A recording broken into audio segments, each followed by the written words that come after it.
lab work and cath lab data is something very important in a cardiologist. In fact, that's the specialty of cardiology. And of course, many of you guys are very familiar with diagnostic coronary angiography and maybe some coronary intervention. But hemodynamics has taken a back seat in the cath lab and the coronary work has come. So that's a sad thing because a good understanding of hemodynamics helps you a great deal even in understanding other parts of cardiology like functional echocardiographic analysis, function CT analysis, function MRI, everything, everywhere a basic understanding of hemodynamics is very important. Anyway, let me go through the basics of hemodynamics recording first, and then few sample data sets for analysis. Okay, as usual, I'll be asking some questions. So quickly, one or two of you must put on their microphone and answer. What is this? What is this on this slide?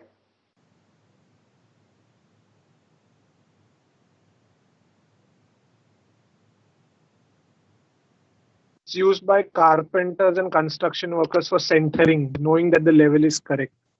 Okay. So, do we use it anywhere in cardiology? I wouldn't be showing a carpenter's tool in a talk on cardiology. No? So when you keep the system open to pressure. No, one person, please. Yeah, yeah. Go ahead. So for assessing the plebostatic axis, sir, for zeroing of the for calibration of the catheterizers. Very good. So now, can you tell me among all those 20, 30 people who have logged in, how many people have used this in the cath lab? You can type it in the chat box, no problem. I just want to see how many yes and how many no's. So yes, you're right. This is called a spirit level or a spirit level ruler. And I asked you, where is it used in cardiology? I didn't get, and somebody said zeroing. Yes, but can you explain that to me a little more? Have you done it yourself? Who's the person who answered zero level? Have you done it yourself? No, sir. Oh, that's a sad thing. And others haven't even seen it. Yes, so this is one of the most important basic requirement in every cath lab because it helps you to set the zero of the transducer at the middle of the patient's heart. How do you set that? So the importance of setting a transducer height is shown in these three figures. See, the transducer records pressure changes at the point where it is exposed to atmosphere here at the 3-way point. If the transducer is at a level lower than the patient, the pressure in the RA and ventricle or wherever you're recording will be higher. It will be RA pressure is 10 plus another 10 centimeters, the difference in height between the patient and the transducer. So the RA pressure is 10, the transducer will read it as 20. On the other hand, if the transducer is 5 centimeters above the patient, so the RA pressure is 10 and the transducer will read the pressure as 10 minus 5. It will read it as 5. Therefore, your cath recordings are likely to be wrong. Ideally, the transducer should be at the same height as the patient's heart, the center of his heart. Now, you can't see the center, you can't measure the center of the heart. Therefore, anybody know where we position the transducer?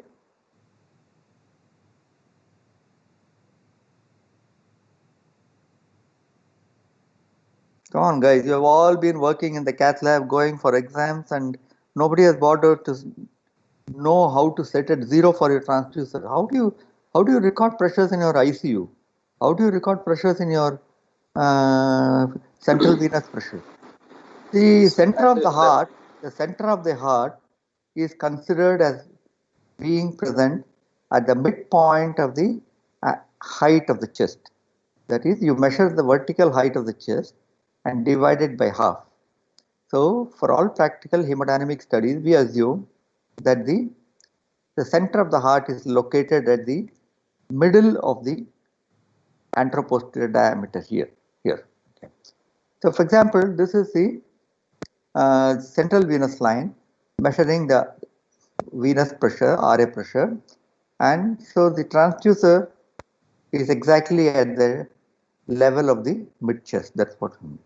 Now, this is easy because it's so close to the chest. But normally, when you're doing groin catheterization, the transducer is often placed here at the lower foot end of the table, and the chest is here. How do you know this? That the height and this are exactly at the same level? Most people, I think, most of you, what you're doing, the technique, you leave it to the technician, and the technician is, if we don't know what is zero, the technician knows even less about zero. So what he does is he just eyeballs it. He closes one eye and looks as if he's looking very cleverly and places it approximately where he thinks is the middle of the chest. Now that is where the spirit level is important. If you have a long spirit level, our spirit level in the cath lab is about 4 feet long. So this transducer is on a stand here at the foot end of the bed. So you have a vertical scale measured, you measure the height of the chest, divide it by half and mark the midpoint of the chest. So from that midpoint, you place the spirit level and till here. Now you want the transducer exactly at the same height as this. Therefore, the scale has to be horizontal. How is it kept horizontal? By knowing that the bubble in the spirit level is in the middle. This is the ruler used by carpenters, by the people who make the floor, construction workers, for leveling the floor and table height and all. So you keep the long scale with the spirit level from here to the transducer and make sure that the bubble is in the middle. Then you know exactly the scale is horizontal and adjust the height of the transducer to the height of the scale. Everybody followed? Hello? Yes, sir. Yes, sir. Now when you go and work, whenever you pass out and you go and work in your own cath lab, the first thing you must do is to go to a instrument shop, scientific instrument shop, and buy a long spirit level for your cath lab if you want to be serious about cardiology, hemodynamics. Now the quality of the pressure recording is very important. If you do a proper recording, you get very important data. If you do bad recording, you are waste of time. So it depends upon the length of the connector, how long the tube is. Obviously, too long a tube is bad because the energy gets dissipated. Too small means you will have no place to work because the transducer will come close to the patient and you cannot do your procedure. Therefore, you should have a moderate length. The quality of the tube is very important.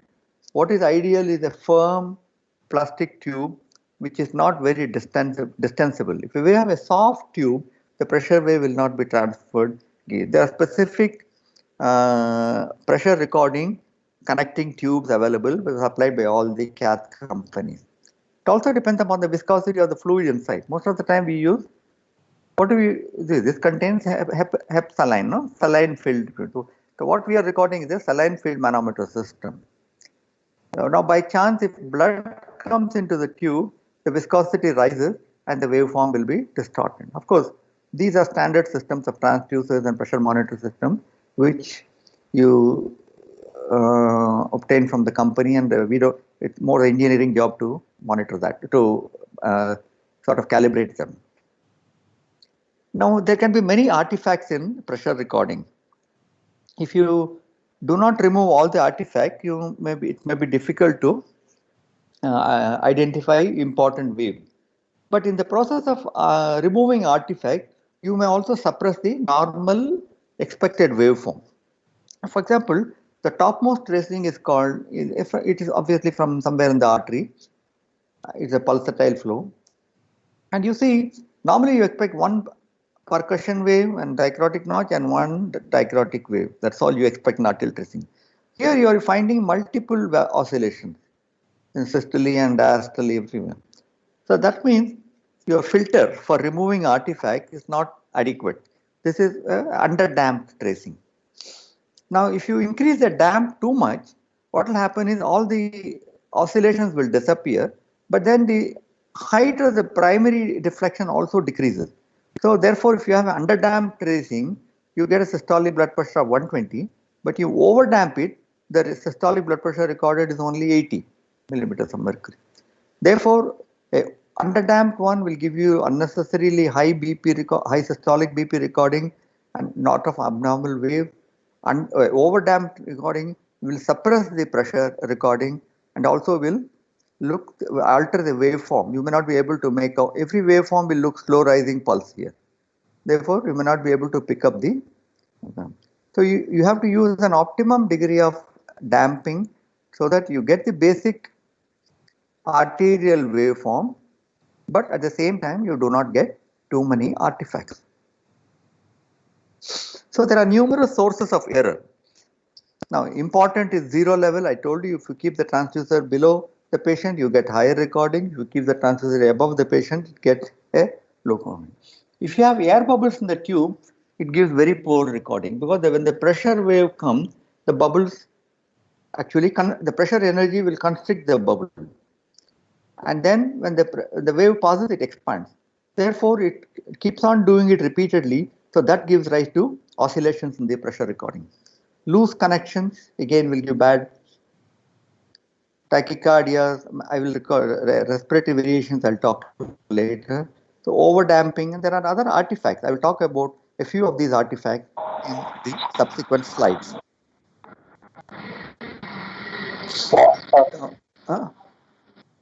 Hello. Okay. So, for example, this is a pressure recording in the pulmonary artery. All of you know what a pulmonary artery tracing looks like, isn't it? It's supposed to show a primary percussion wave and then a dichrotic notch and the thing. This is showing a lot of additional wave oscillation, and more importantly, the oscillation is even going below the diastolic pressure. So this is systolic pressure, and this is we expect the diastolic pressure somewhere here. But then there is a big dip below the diastolic pressure. Can anybody tell me what is this artifact?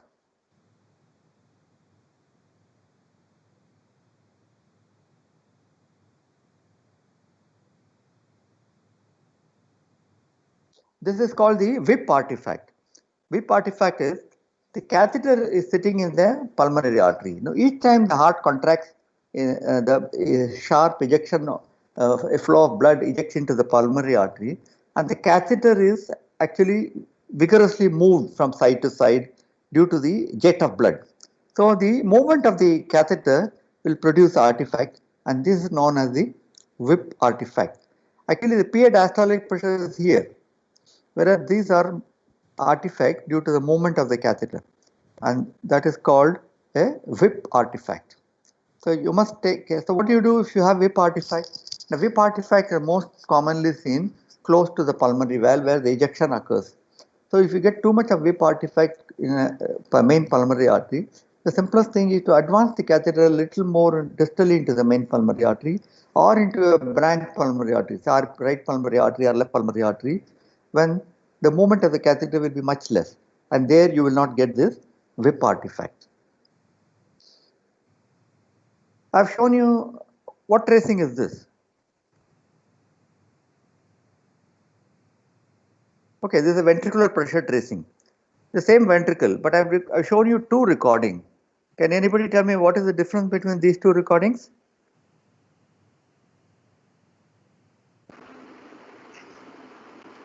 Yes, sir. Sir, in one recording there is a prominent percussion wave and tidal wave, sir, and there is no dichrotic. In a ventricular pressure. Sorry. Do you get dichrotic now? No, sir. It's a new pressure, sir. But there is a prominent percussion wave, sir. Okay, this is ventricular pressure tracing. and both are from the same ventricle. However, the waveforms are different. Now, there is one which shows a sharp overshoot, and then there is a notch, and there is a secondary upstroke, and then comes down here. In diastole also it overshoots downwards and then comes back to the baseline. So there is an element of overshoot. Now that is a typical tracing that you get in a fluid filled or saline filled recording system that we use in almost all our cath labs. That because the pressure is transmitted from the heart through the tube through a column of saline. So what happens is when the heart generates a wave, the wave comes and along the fluid column hits the diaphragm of the transducer, and then initially the energy, there is kinetic energy, it goes always, there is an overshoot, and then there is a backtracking, and then a sort of a small oscillations will be there. That's the typical oscillation in the fluid filled catheter system. The other recording here is a perfect LV pressure recording. That is the real shape of the LV pressure tracing, and that you obtain only by a manometer which is recording from inside the heart. So there are special catheters which has manometers mounted in the tip of the catheter, and you can put that inside the left ventricle like a catheter and record the pressure directly. So this is the fluid filled catheter recording the left ventricle, whereas this is a catheter tipped manometer. Now the ideal or true tracing is a catheter tipped manometer. The fluid filled one gives one which resembles the true tracing. It's okay for our practical clinical purposes, but the shape is always slightly abnormal. If you are not careful, this overshoot may be exaggerated and give a falsely high systolic pressure. Okay. So the one which is oscillating is the catheter tip manometer. That's the one we use in our cath lab.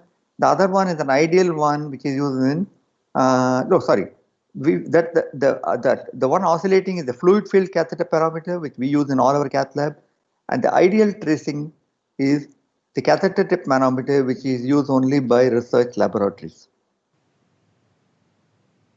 Now this is some more examples of these two. When you record in our cath lab, you get LV pressure tracing like this.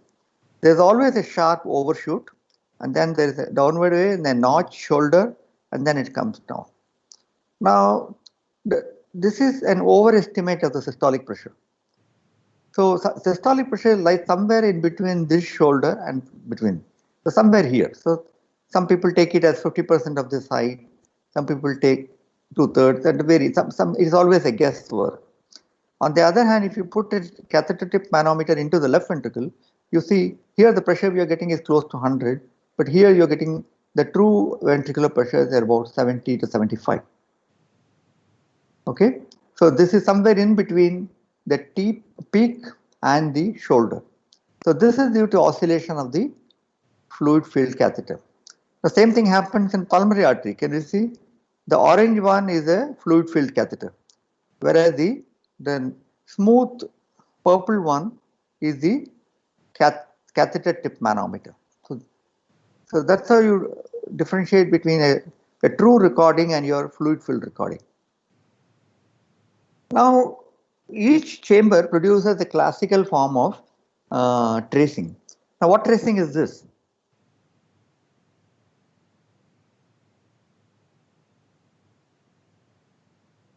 Come on, guys, what tracing is this? Which chamber? So, aorta is the first one. Okay. Why do you say aorta? The systolic and diastolic pressures. What do you mean systolic? But systolic pressure is 132, sir. Diastolic is 108. Okay, suppose I didn't have the scale there. You're telling me because 132 you're telling me. Look at the second tracing. The top of the tracing is only 22 and the bottom of the tracing is 8. So why can't it be 8? Dichrotic notch is No, you must tell me what are the characteristic features of an arterial pressure tracing. Sir, it will gradually come down and by the diastolic pressure, it will gradually come down, sir. Whereas ventricular trace, what will come down? And diastolic pressure. Diastolic wave. Very good. Downsloping and ventricular pressure. Very good. So the characteristic feature of an arterial pressure tracing is not in systole, it's in diastole. The arterial pressure shows a continuous fall of diastolic pressure in diastole. Right from onset of diastole to the end of diastole, the pressure keeps falling. Whether it's aorta or whether it's pulmonary artery, the diastolic pressure shows a downward trend throughout diastole. Now, this is in contrast to the ventricular pressure tracing. In ventricular pressure tracing, you often have a high systolic pressure and a low diastolic pressure. But the important thing is in diastole, the diastolic pressure rises continuously. It is lowest in early diastole and rises and highest in late diastole. The diastolic pressure rises towards end diastole. In artery, somebody's mic is making noise. Please put off your mic. So arterial pressure, the diastolic pressure drops progressively in diastole, whereas in ventricle, the diastolic pressure rises in diastole. That's a very important point, because when you are monitoring pressures in the intensive care at the bedside, very often the screen is so small that you have difficulty in making out is it artery, vein, artery, atrium or right ventricle. You must look for the shape of the diastole. Atrial pressure tracing, on the other hand, now both ventricle and artery, if you see, there's only one wave per cycle. For every systole, there is a wave. For every systole, there is a wave. Whereas when you come to the atrial pressure tracing, for every cardiac cycle, there are two waves and two descents. So when you have multiple waves per cardiac cycle, it is likely to be a venous tracing. If you have only one wave per cardiac cycle, it is likely to be an arterial or ventricular tracing. So this is a venous tracing.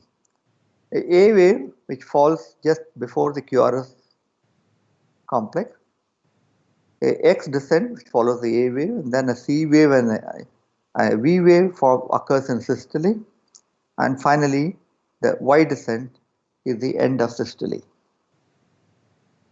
So please remember, each chamber has a very characteristic shape, pressure wave, and you must be able to identify the chamber. Now, you know, respiratory variations are very common. Whenever you are recording any pressure, you must have seen in the CCU monitor when you have an intra-arterial pressure recording, or when you have in the post-op ICU, if you go, you see the pressure keeps varying up and down. So when does it go up and when does it come down? Suppose you are recording central venous pressure or you're recording arterial pressure,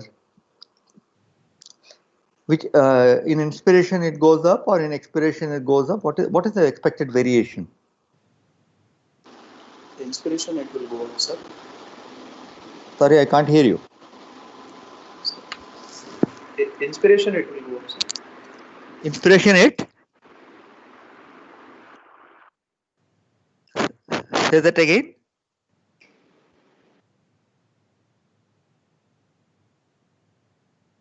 Hello? The inspiration it will go down, sir.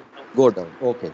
So whenever a patient inspires, the intrathoracic pressure becomes more negative. So when the patient it becomes more negative, the negative pressure transmitted to the chamber also. So suppose intrathoracic pressure becomes negative by 4 millimeters. The RA pressure is around 8 to 10. So when the inspiration occurs by 3 to 4, the pressure will drop from 10 to 6 or 7. So inspiratory pressures are always lower than expiratory pressures. Expiration, the intrathoracic pressure rises and therefore the pressure will be higher. Now, so in the cath lab when you record arterial pressure or atrial pressure or whenever, so which one do you report? Because if you report here, the value will be different. If you report here, the value will be different. So which one do you use, inspiration or expiration? End expiration, sir. End expiration. Yeah, that is the standard. All cath labs have it because otherwise you can't. For example, if you're recording a right atrial pressure, it will show marked variation like this, up and down, up and down. So it's always reported at the end of expiration. That is how you make it comparable from patient to patient. So it's always you report at end expiratory pressures. Don't take the mean and don't take the highest or lowest and all that. Report the pressure at the end of expiration here, one of these two PV. Right, so we put a catheter into the right atrium. Patient on the table, I put a catheter and then I connected the transducer to this record. This is what I saw on the monitor. So can somebody tell me what's the interpretation?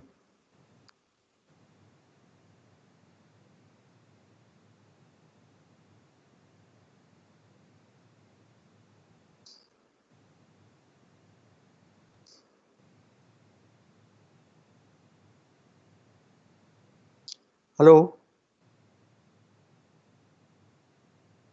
Come on, doesn't matter if you're wrong. Try.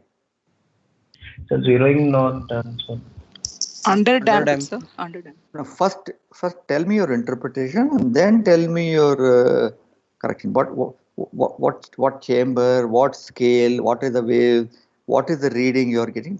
Interpret it first.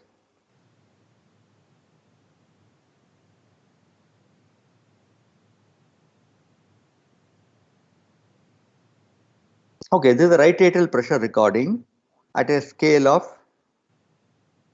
10 millimeters per 1 millimeter of mercury per millimeter, because 10 is equal to 10 millimeters. So 1 millimeter per millimeter scale.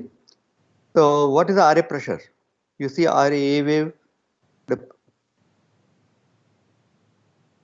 you see the A wave? Where do you look for the A wave? Patient is an AF. Huh? P wave corresponds with P wave of ECG. Okay. In this tracing, I want you to tell me which is A wave, which is A wave. Here no A wave, sir. It's a A wave. So there's no question of A wave here. There's only a V wave. So the V wave is about end expiration about somewhere around. V wave is about 4 to 5 millimeters of mercury. What do you think is the mean pressure here?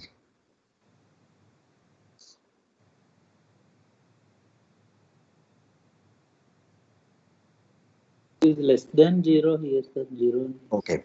So the mean pressure appears. No, mean pressure. Remember, all of you know how to record mean pressure, calculate mean pressure in a atrial pressure tracing.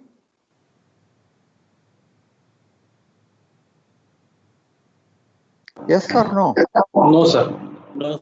It's not the average of A plus B divided by 2 and all that.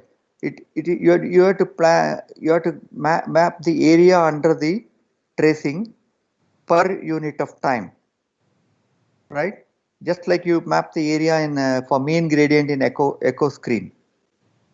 You got to map the area under the. Okay, one day I'll teach you how to record mean pressure. Now, therefore, the mean pressure appears to be quite low. In fact, the mean pressure appears to be below 0. So you think it's an improper adjustment of the 0 level. So this shows the importance of the spirit level I showed you in the early. Getting unusually low pressure. If you adjust the spirit level, you may find that the RA mean pressure is actually 5 or 6. Now, don't diagnose hypovolemia on this tracing and think by giving fluids you can correct it. No amount of hypovolemia will produce a negative mean pressure. A patient cannot be alive with a negative pressure in the right atrium. So this is clearly a wrong setting of your transducer. Okay? Okay, this is another tracing which is a simultaneous tracing of the pulmonary arterial wedge pressure and the right atrial pressure. So what does it show?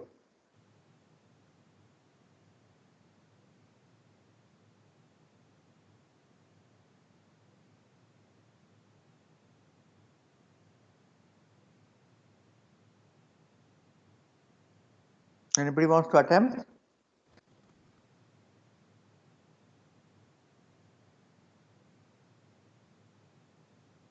No?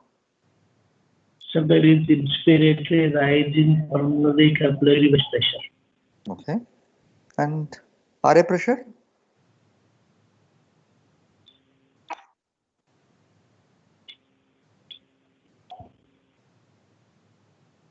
Okay. So what is the conclusion? It's not enough if you say inspiratory rise in pulmonary capillary wedge pressure. What is the meaning of it?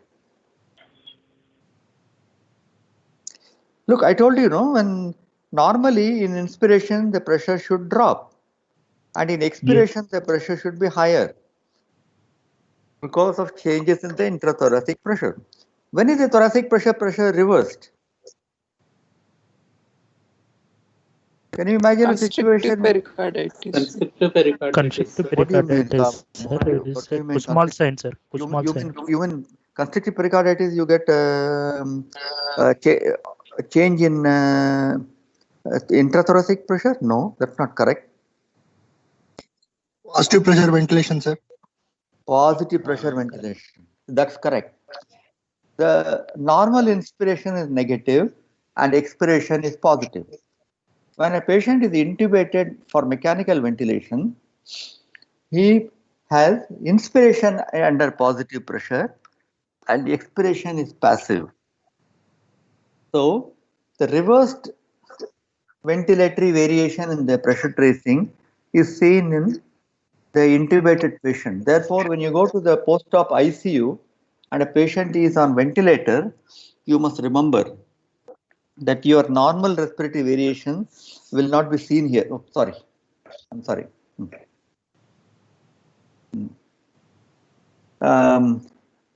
Will not be seen here. We will be seeing the opposite of normal variations. Okay? Yeah, you must think a little out of the box when we put up a slide. Okay. So some more spotters here. So you're doing a angiogram. This is what you see. What do you think has been done and what is it? You're doing an angiogram.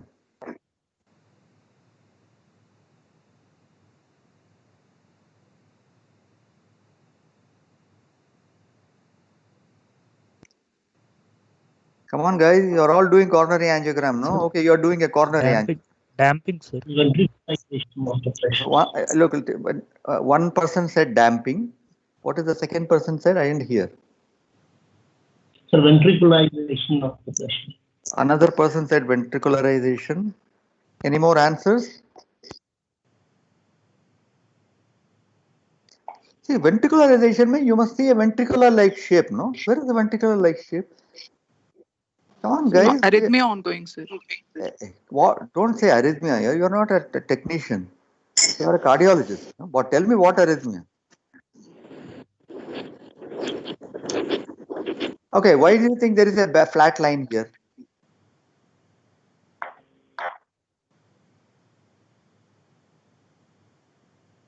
Come on, guys. You're not thinking out of the box. TP is in cusp. You are doing a right coronary angiogram with a manifold. When you do the coronary injection, you won't get pressure recording. You have to turn the trace three-way in order to inject contrast. Don't you do that? And when you inject contrast, he develops bradycardia and ST depression. What is the problem? It's a simple right coronary angiogram. Yes or no? Yes, sir. You are doing a right coronary angiogram, open three-way, so pressure recording stop, inject, contrast replaces blood in the right coronary artery, produces bradycardia, severe ST depression for a while, and then he recovers. Sometimes this may cause prolonged bradycardia. In other patients, it may cause even asystole. What do you do then? There is asystole. We will take out the catheter out because it has gone inside. You think? Okay, you take the catheter out. That's all. So there is asystole, and you take the catheter out and then pray to God. What else do you do in the cath lab? Patient is having long pause, no heartbeat. Fluid we will give more. And atropine. Atropine and saline flush. No, wait, let me finish. Your patient, you have done a right coronary angio, he developed a long pause lasting for 15, 30, 40 seconds. And so immediately you pulled out the catheter out of the RCA. Good. That is one good thing you have done. And then you call for atropine. Sister says, sir, atropine, I'm getting. I will tell the patient to cough. Ask to cough. One moment, let me finish and then you talk.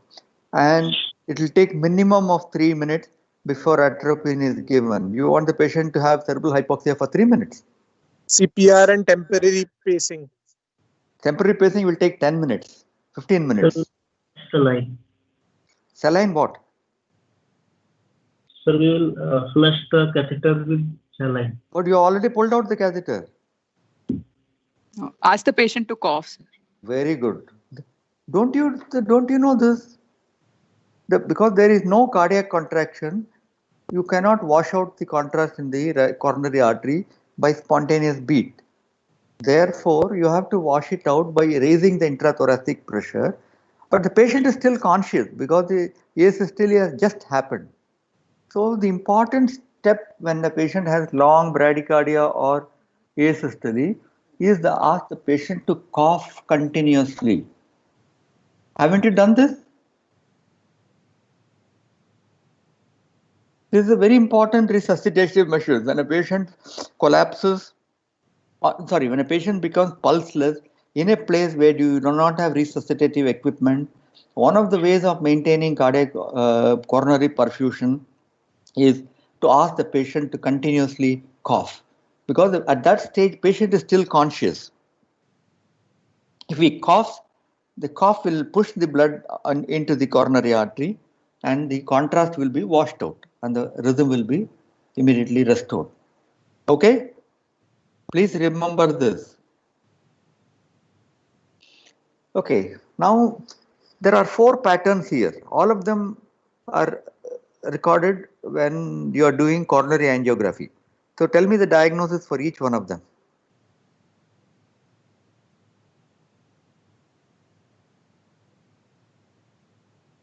Number 1, who wants to take that? Come on, quick. So first one is catheter slipped into ventricle, sir, from great artery to ventricle. So the ventricular pressure is lower than the aortic pressure. Yes, sir. How can it be? Can LV pressure ever be lower than the ventricular aortic pressure? You should not talk things which are impossible, no? Can a LV pressure be lower than the aortic pressure?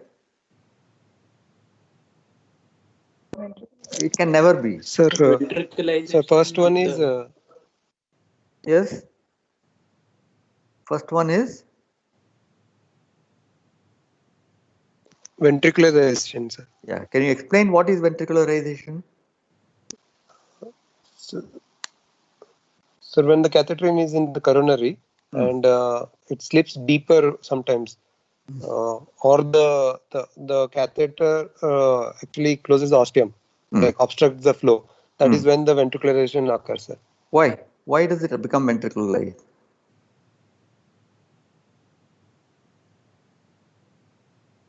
Come on, guys. You are all supposed to be experts in coronary angiography, no?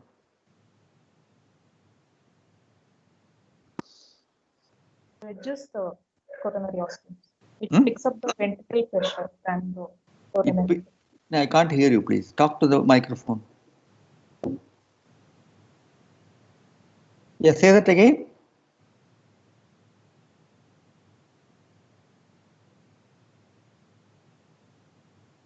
No? Okay. Yes, somebody wants to say something? So the tip of the catheter, it obstructs the ostium of the that you told coronary me. vessel, and so the diastolic pressure is goes down, so it reflects the ventricular pressure. No. You're not very clear. See, what happens is, it usually happens when the catheter slips into the small artery, or it occurs in the case of ostial stenosis or left main stenosis. What happens is, the catheter goes through this narrow area and completely blocks the artery. So there is no communication between the distal coronary artery and the aorta. So then what is the pressure being recorded in the lumen of the artery? The ventricular pressure from the left ventricle is transmitted all the way through the coronary veins.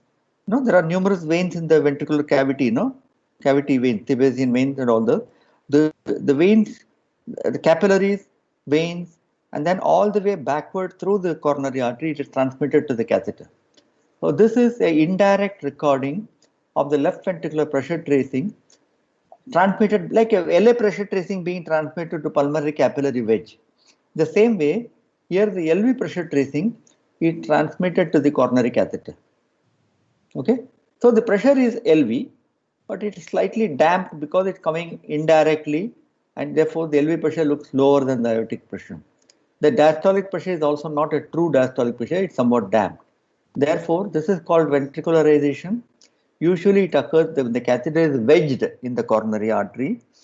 It can wedge in a normal coronary also, but more commonly it occurs in either left main stenosis or coronary ostial stenosis. So what do you do then? You continue your angiogram, or what do you do then?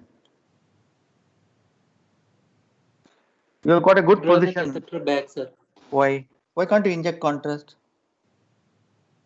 It can lead to dissection. No, not dissection. You are already. Ischemia. When you inject contrast into a sealed, closed artery, what will happen is the blood will be replaced by the contrast, and the left ventricle will be severely ischemic. Will become severely ischemic. It will either go into ventricular fibrillation, or you will develop ischemia. In a left main coronary artery disease, you don't want that to happen. If you have VF and the patient is left main stenosis, you cannot revive him.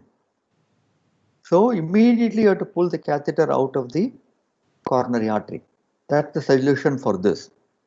Okay, tracing number 2, what's happening here?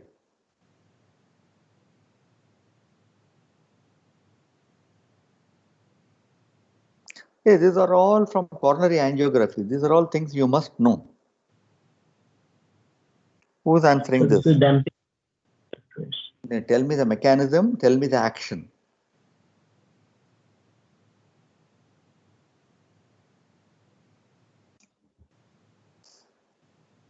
Catheter tip against aortic wall or coronary vessel.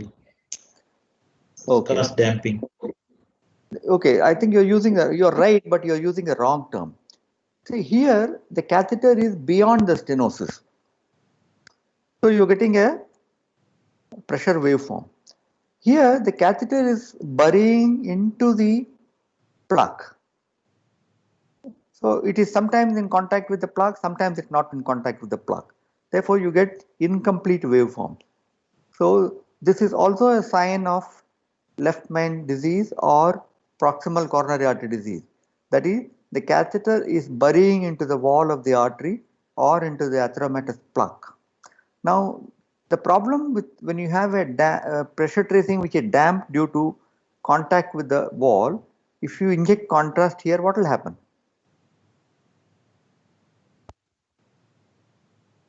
Dissection. So dissect. Dissection. So this one, if you inject, it will cause ischemia or fibrillation. This one, if you inject, you will dissect the left main artery, or you will dissect the left anterior descending artery or the right coronary artery, depending on it. So this is ventricularization. This is damping due to contact with the atheromatous plaque. There are two distinct patterns. Okay, what is the third pattern? So you should not inject. Catheter has gone You into the should left not inject. ventricle. You should not inject in situation 1. You should not inject in situation 2. Okay, what is this? Catheter has gone into the left ventricle. Yes. So this is the true LV tracing. The diastolic pressure is showing classical. Look, the diastolic pressure rising continuously in diastole, and the pressure is same as aortic pressure. So this is the true ventricular tracing because the catheter has dropped from aorta into the ventricle. So here there is no injecting. There is no use if you inject contrast. You won't see any coronary artery here. So you have to pull it out of the left ventricle, and you have to reposition it. And what is this thing? Tracing 4.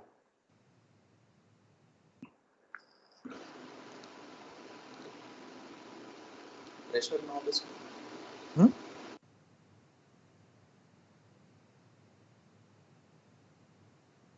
I can't hear. Somebody said something. So pressure knob is closed. Pressure is not. Due to what? Mechanism and also action. Both you have to tell me.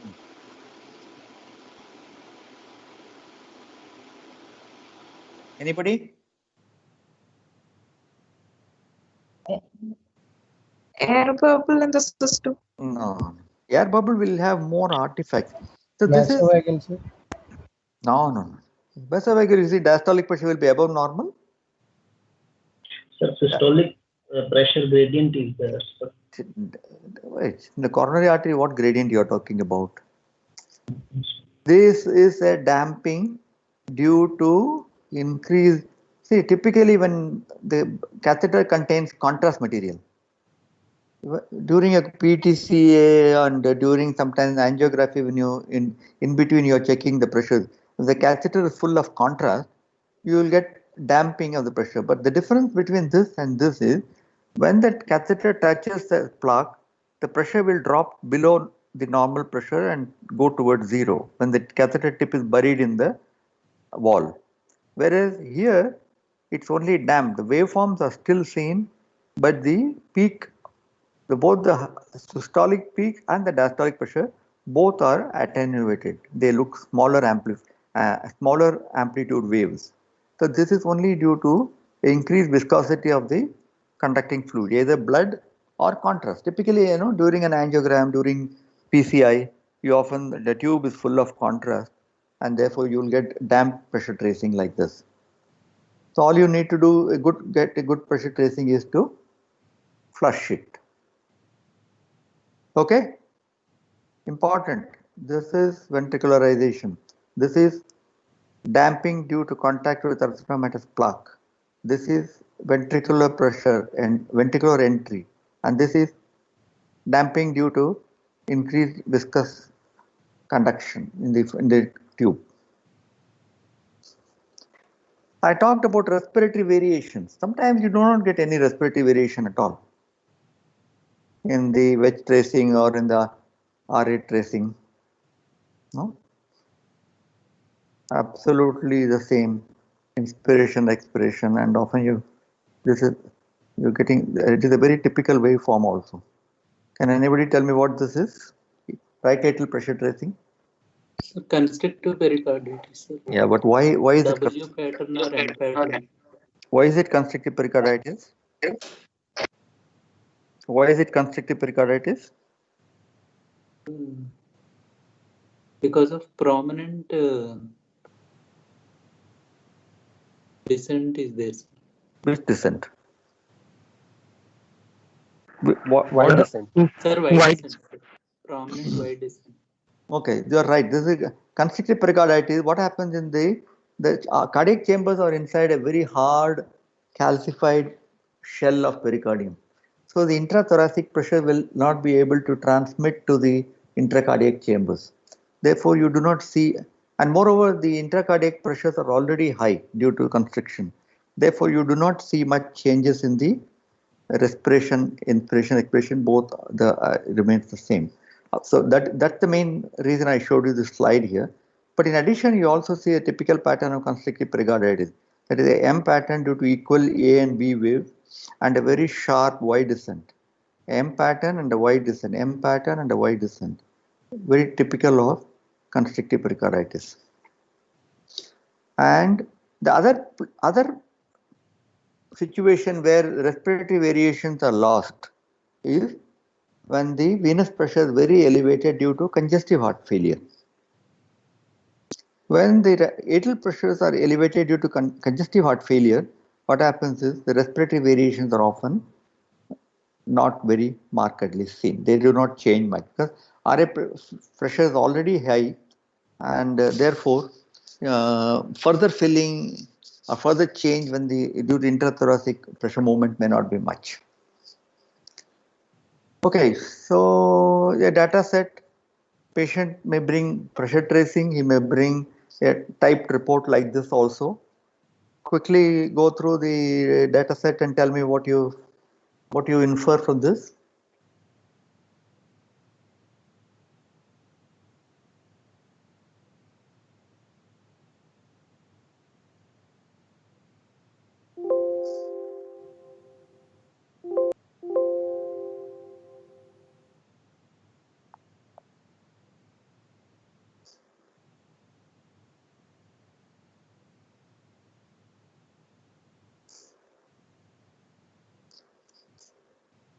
Come on, somebody has to start.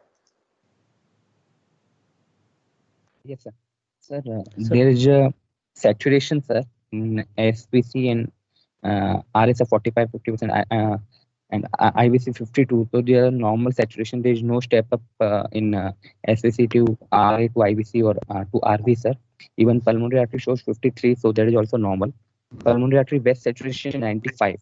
So that's a bit decreased, slightly low, but not in the range of cyanosis. And LV and aorta saturation is also slightly low, sir, but 94% is okay on a lower side, but not in the range of desaturation, sir. Then if we come to pressure tracing, sir, there is elevated RA pressure, sir. Mean pressure is 12, so RA pressure is raised. Then RV pressure is 78/8, so RV systolic pressure is high, sir. And pulmonary artery pressure again 78, so there is no gradient between RV to PA, but pulmonary artery pressures are also elevated, sir. Its mean pressure is 48, so it's in range of moderate to severe PH, sir. Then if we come to pulmonary capillary wedge pressure, the mean pressure is 26, so it's in range of severe PH, sir. Severe PVH. And LV pressure is 102/10, and aorta is 100/66, so there is no gradient between LV to aorta, sir. Okay. So that's the thing, sir. So the recording trace it shows that there is high RA pressure with PAH with severe PVH.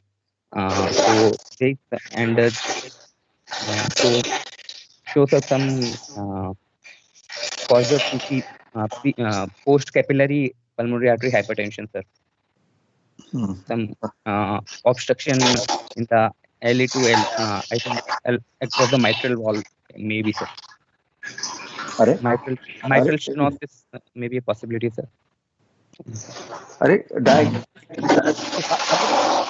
Somebody's mic is making too much of noise, please. I think only the person who is talking should put on his mic. Yes. Okay. So look, okay, at least you made an attempt. I'm glad. Okay. Now, see, one of low cardiac output is also. Okay, yeah. So one of the things, whenever you are given a data, see, you started from SVC, IVC, and all that. No? Now, as a cardiologist, your job is to quickly scan the entire report and find out which is the most abnormal thing in this scan. Now, you're spending so much time on telling me SVC, IVC, this thing and all, when ultimately you didn't come to any conclusion. You said they're all normal. So what is the most abnormal thing in this whole cath data? Which is the most abnormal? One is PA pressure and one is PV pressure. Yes, sir. These are the two most abnormal things. So, yes, sir. So the finding that you are getting is, you mentioned post-capillary pulmonary hypertension, isn't it? And the most common cause of post-capillary pulmonary hypertension is? Yes? LP. Hey, 1%, please. The most common cause of post-capillary pulmonary hypertension is what? Left heart disease. Mitral stenosis, sir. Mitral stenosis or left heart disease. There are two conditions. How do you differentiate between the two? You Sir, look if they did LV and gradient. diastolic pressure. So Yes. after going through entire catheter, you are telling it is maybe left heart disease, maybe mitral stenosis. Is that correct? Cardiac catheterization is supposed to be the ultimate test.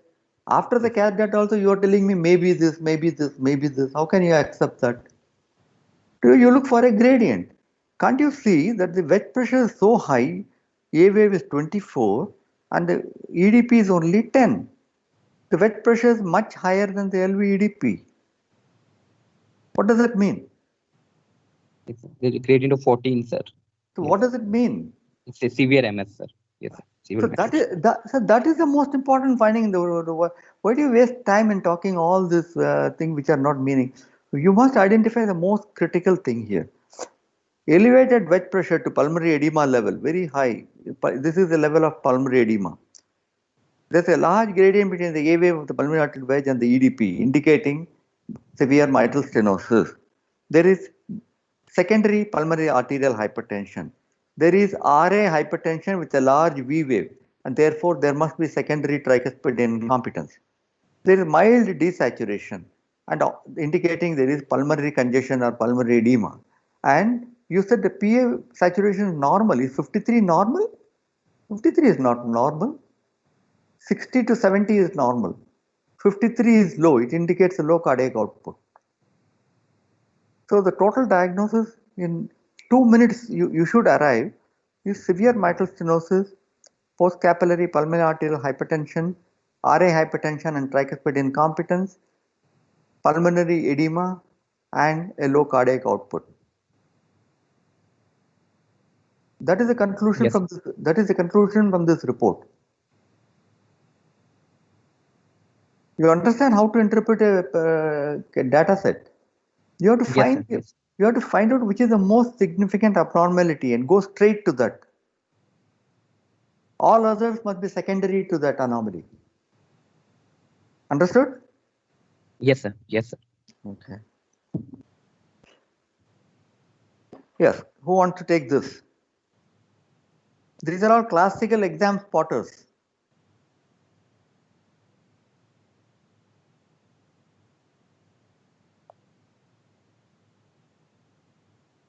Sir, this is pressure tracing showing LV and RV, sir. Simultaneous tracing of the LV and RV. RV, sir. There is a ventricular interdependence is there, sir, during inspiration and expiration. Is that the first thing you report on this tracing? Don't you talk about things in a particular order? What is the most fundamental thing you should talk about in this tracing? Scale. Huh?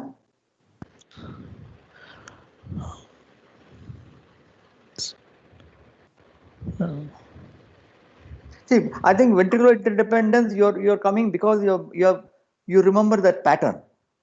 Now, that's the problem with remembering patterns. That means unless you understand the basics, points 1, 2, 3, 4, that way, just remembering patterns is no good. LVEDP and the RVEDP both are raised. Both are raised and both are nearly equal. That is the most important. The most important single important thing here is equalization of EDP. Near equalization, I should say, not equalization. Here it's equal. Here it's equal. Here it is only about 2 millimeter difference. So near equalization of the LV and RV EDP. And then what is the other finding? The dip and plateau very good. So don't you see a square root pattern here?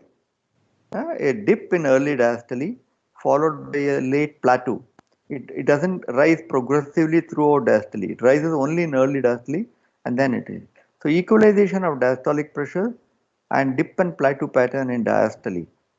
Suggestive of?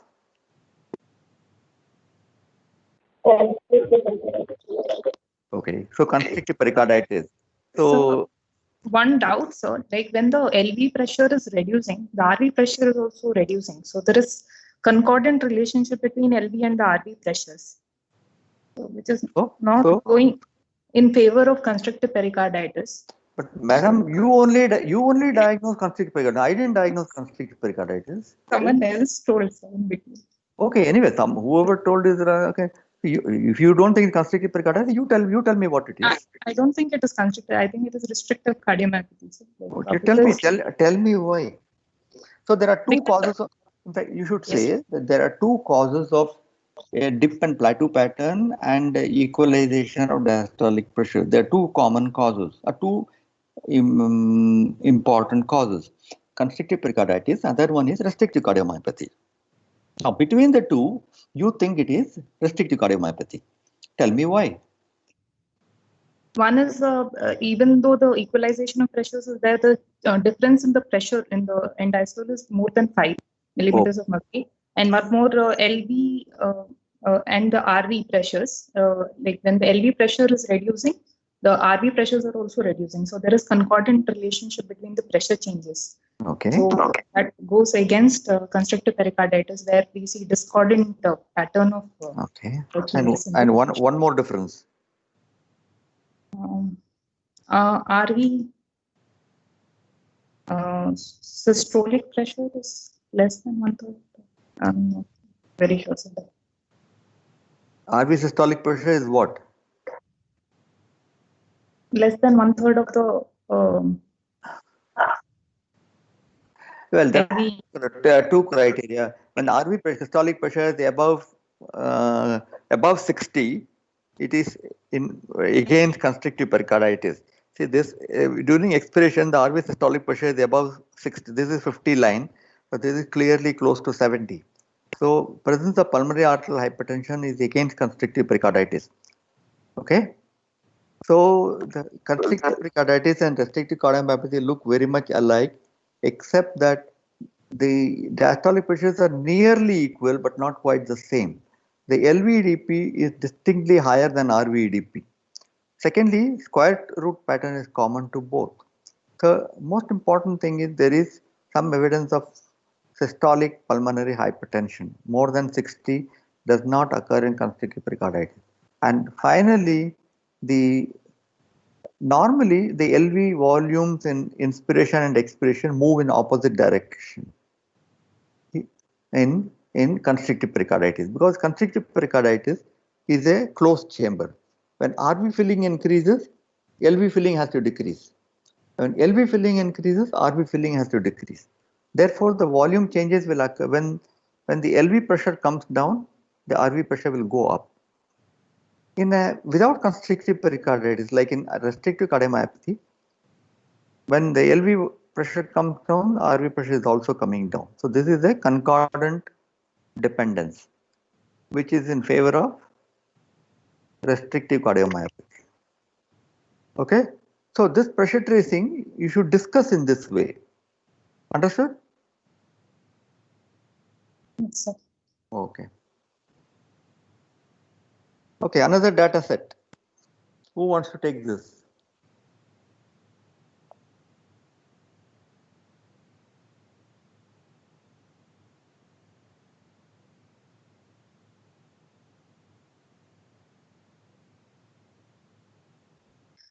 There is systemic desaturation, sir. Aortic saturation is 78%. Aorta and pulmonary artery saturation, if we compare, aortic saturation is higher than that of pulmonary artery saturation. And wait a minute. Aortic saturation higher than that of No TPS is that is expected. No, aortic saturation is always higher than PS saturation. I'm just ruling out transposition physiology, sir. Oh, okay. Okay, and the pressures, the LV pressure equal to RV systolic pressure. So there is a non-restrictive VST, and there is pulmonary artery pressures are normal.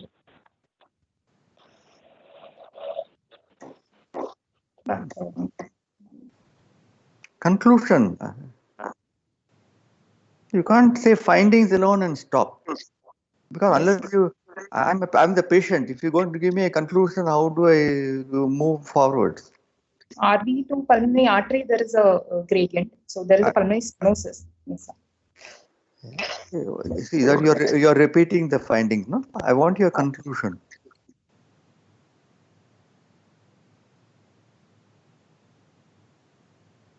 Okay, but the problem with top, I found out that LV saturation is 97%. Okay. Now let me take one by one. I agree with your diagnosis of there is pulmonary stenosis because RV pressure is higher than PA pressure. That I agree. What is the evidence of VSD? Why can't I say it's a pulmonary stenosis alone and there's no VSD? I'm telling you. How do you know that there is a? How do you prove there is a VSD? But there is a systemic desaturation, 78%. Okay. So the desaturation is the evidence of unless there is a communication, they cannot be desaturation. Now this desaturation is not occurring in the atrium. You see, it's not occurring in the atrium. It is occurring either in the aorta or in the pulmonary artery. Aorta or ventricle, one of these two places. Now, there is pulmonary stenosis, equal pressures in RV and LV, and if there is a communication, that communication must be large because the RV pressures and LV pressures are equal. Okay. Now the question is whether the communication is in the ventricle, like a ventricular septal defect, or whether the communication is in the pulmonary artery, or in the aorta to pulmonary artery. Okay. Right. Now, when the communication between aorta to pulmonary artery, will there be right to left shunt? What is PA pressure? PA pressures are normal, sir. Normal. And what is aortic pressure? Aortic pressure is 100, equal to LV pressure. So, can you have right to left shunt at the aorta pulmonary artery level? No, sir. Yeah. So, where is the right to left shunt? At the ventricular level only. So, so now you have proved there is a. No, let me finish.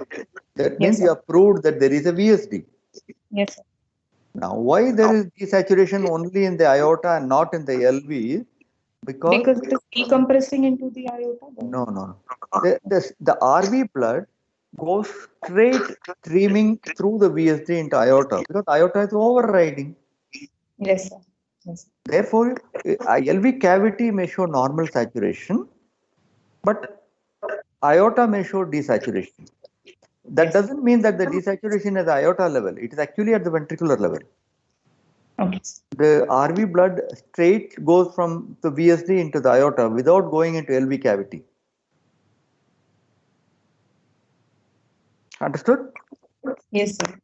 So we have evidence of pulmonary stenosis.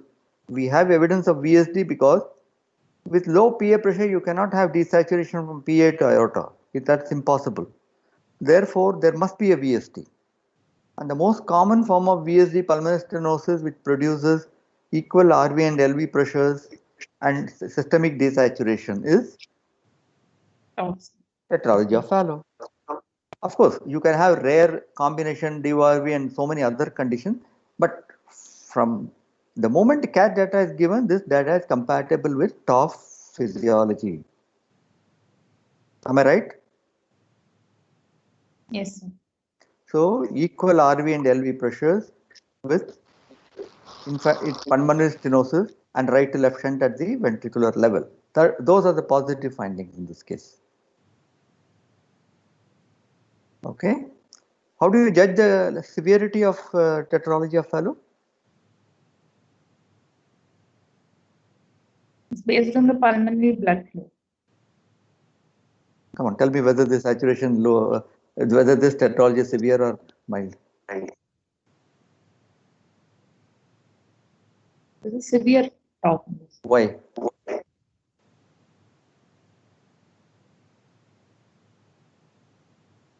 Desaturation.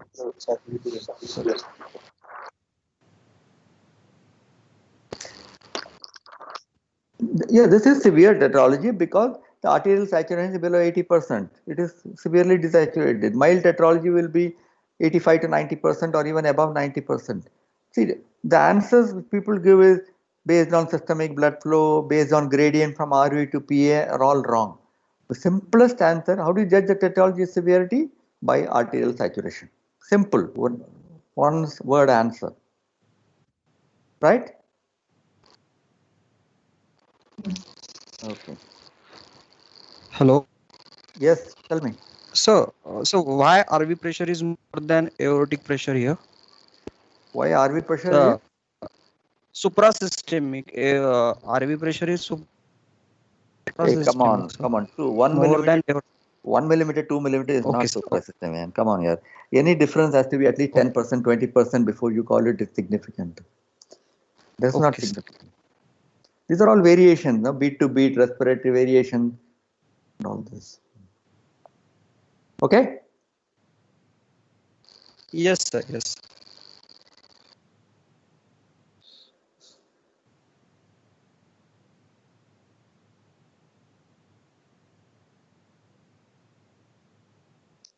Who wants to take this? So LV2 iota pullback tracing, sir. Okay, I think you're the same person answering again and again. Somebody else can answer. Where are you from? So I'm from Hyderabad, sir. Sorry? I'm from Hyderabad, sir. Hyderabad, okay. Somebody else, please come on quick. Otherwise, she can take it. I don't mind. If nobody else is coming forward. No, it's a different person, sir.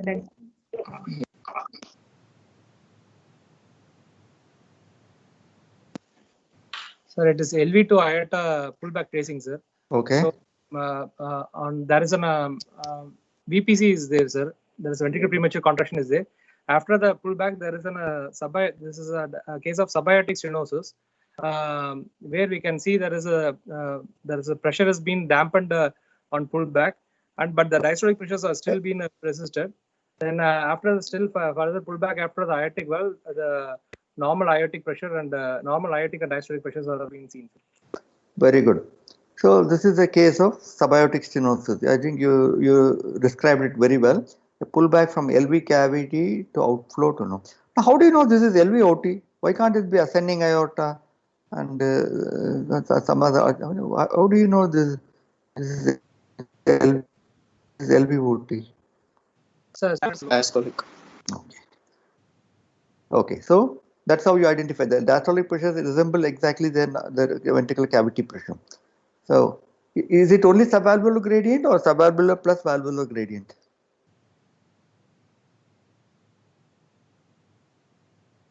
It is valvular also gradient is there, sir. How do you From know? LV to aorta, there is a decrease in the systolic. The systolic pressure is a difference in both the LV and aortic differences there, sir. What is the difference? Sir, almost 240. There is nearly 100 millimeter of mercury difference is there, sir, between the LV systolic and the aortic systolic pressure. So that is due to valvular gradient, you are telling. Both valvular and the subaortic, sir. So how much is subvalvular? How much is valvular? Sir, subaortic is almost systolic is nearly 100, sir. Okay. And valvular? Valvular it is around 120, sir. So total is 220. That means. No, sir. We should not add like this. Then that's how you are adding. Sir, no, sir. I am assessing individually, sir. But No. I don't think you are very clear. I don't think you have understood the principle. Sir, it is only subvalvular tracing, only subvalvular obstruction only, sir. There is no valvular stimulus. Yeah, the LV outflow pressure and aortic pressures are equal. How can there be any valvular gradient? There is no valvular gradient, and it is only subvalvular gradient. LV cavity to LVOT pressure is 100 millimeter difference. LVOT to aorta, there is no difference, and therefore there is no valvular gradient. It is a pure subvalvular aortic stenosis. Got it? Okay. Now the next question is it fixed subaortic obstruction or is it hypertrophic cardiomyopathy? It's fixed, sir. Why? Because post PVC there is no increase in the increase in the pressures. Okay. Why do you want post PVC increase to diagnose hypertrophic cardiomyopathy?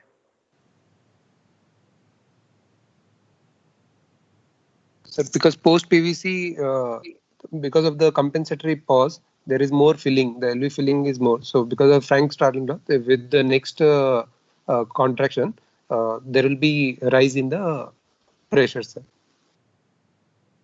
So you mean to say any ventricle, when there is an ectopic, the post-ectopic beat pressure will be very high because of Frank Starling's law?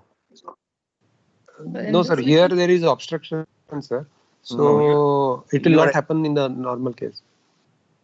No, In you're this not typical spike and dome pattern, sir. So unlike it. yeah, one is spike and dome pattern, of course. So, no, but tell me this response of ectopic. Why is this not? He says that because the post-ectopic beat in hypertrophic cardiomyopathy, the contraction will be very strong. So it will generate a high pressure. So that means any strong contraction should generate high pressure. No? Even a normal person, when he exercises, he should raise his pressure to 250. Is it right? That is not the answer first person, whatever he said. Yeah, can you explain better why this is not dynamic obstruction?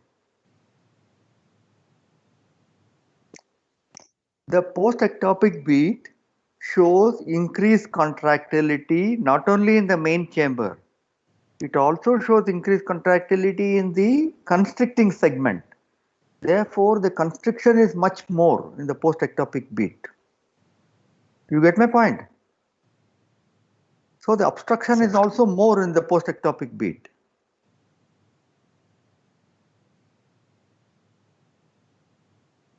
Hello? Yes, sir. Yes, sir. Yes, sir. There are two factors which affect the post-ectopic beat.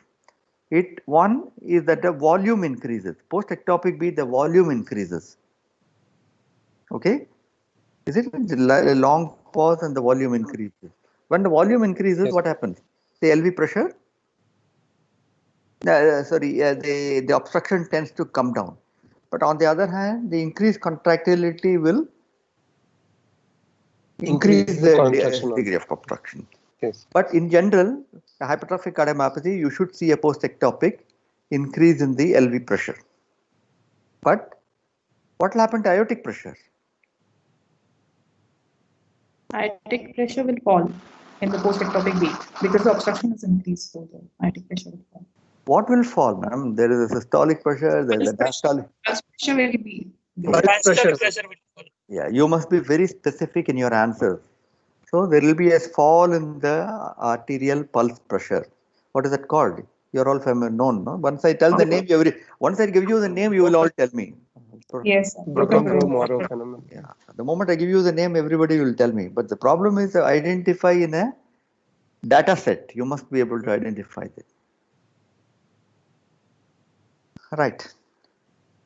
Okay, last slide. This is the last slide. I'll stop. There are many more. I've got many more slides, but we'll continue in the subsequent sessions.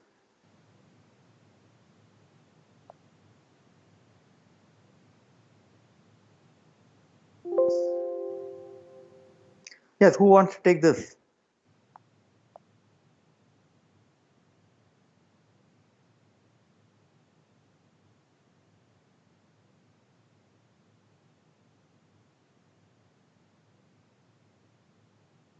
Hello?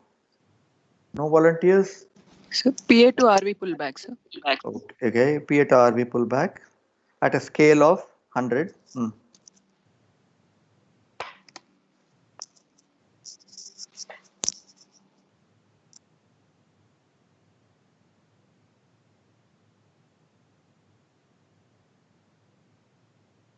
Hello? Yeah, go ahead.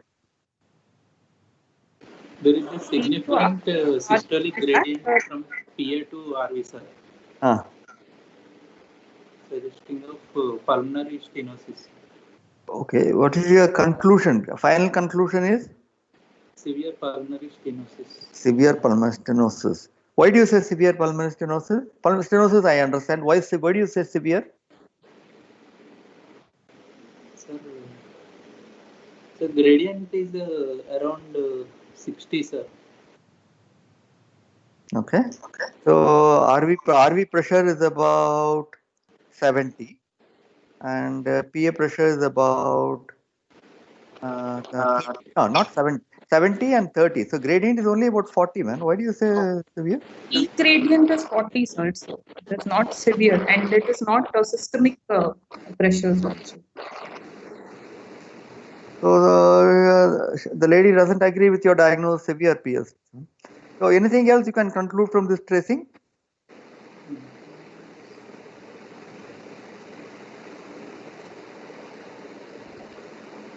Anybody? Yeah. Can you tell me,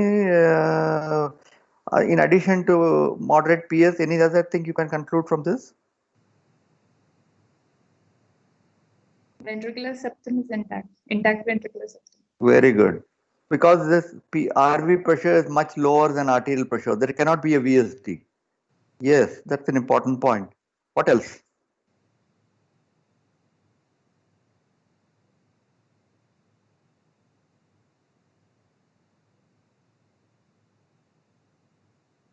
Okay, does the shape of the tracing tell you anything? It has become triangular in shape. So what does it mean? What does it mean? It is subjected to height. It is? Become like almost like an LV pressure tracing. What does it mean? What does it mean?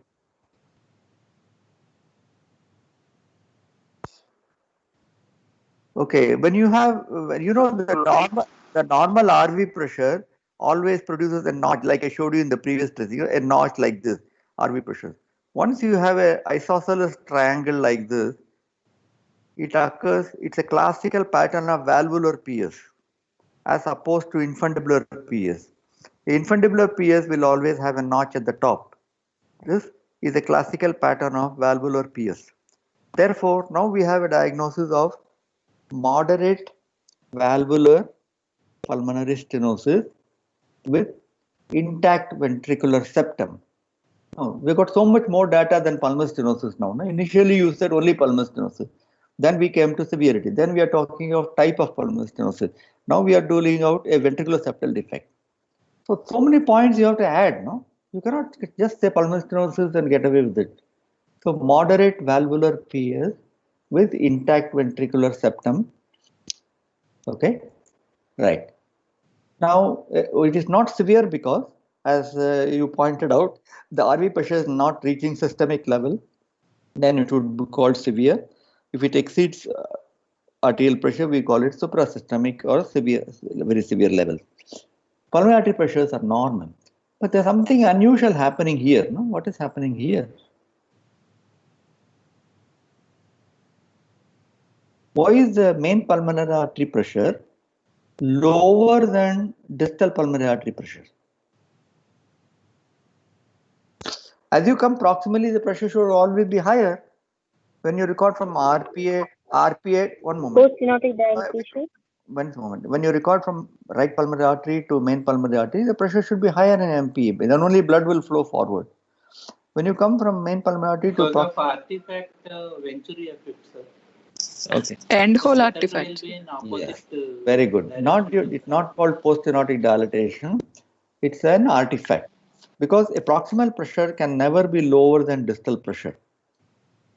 It happens because of the high velocity jet going through a narrow orifice produce a suction effect on the side of the jet in the sinuses.